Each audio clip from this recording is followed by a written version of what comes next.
আরে দিদি দেখো, আমি প্লেনের উপরে উঠে পড়েছি। এখন একটা ছেলের সাথে বৃষ্টির ধাক্কা লেগে যায়। আরে জান্নাত মহিলা, তুমি দেখতে পাচ্ছ না নাকি? বন্ধুরা এখনই বৃষ্টি একটা নিউজ দেখে। আরে বন্ধুরা দেখুন, এটা হলো একটা আতঙ্কবাদী। এ মিস্টার বিশের টাকা নিয়ে পালিয়ে গিয়েছে।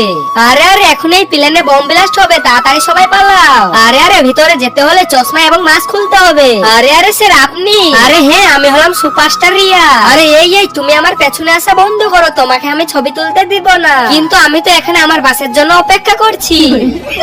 তারপরে বৃষ্টির ট্যাক্সিতে রিয়াজ বসে পড়ে। আরে আরে তুমি আমার ট্যাক্সিতে বসলে কেন? আমার কাছে টাকা নাই, তুমি আমাকে বাসা অবধি পৌঁছিয়ে দিবে। তারপরে বৃষ্টি যখনই বাসায় যায় তখনই দেখে বাসাটা বিক্রি করে দিয়েছে। আরে ভাই, তুমি আমার বাড়ি কেন বিক্রি করে দিলে? তোমার ভাই এখন আমার হাসবেন্ড। এখন আমার কথা শুনে তোমার ভাইকে চলতে হবে, কারণ এখন ওর বাচ্চা আমার পেটে। আরে এই তুমি যদি চাও তাহলে আমার বাসায় থাকতে পারো, এটা হলো আমার ঘর। আরে কি আমরা দুজন একসাথে থাকতে হবে? হ্যাঁ, একসাথে থাকলে কি সমস্যা? আরে না না, আমার তো একটু প্রবলেম আছে। এই নাও আলাদা ঘরের চাবি, তুমি আলাদা করে থাকো।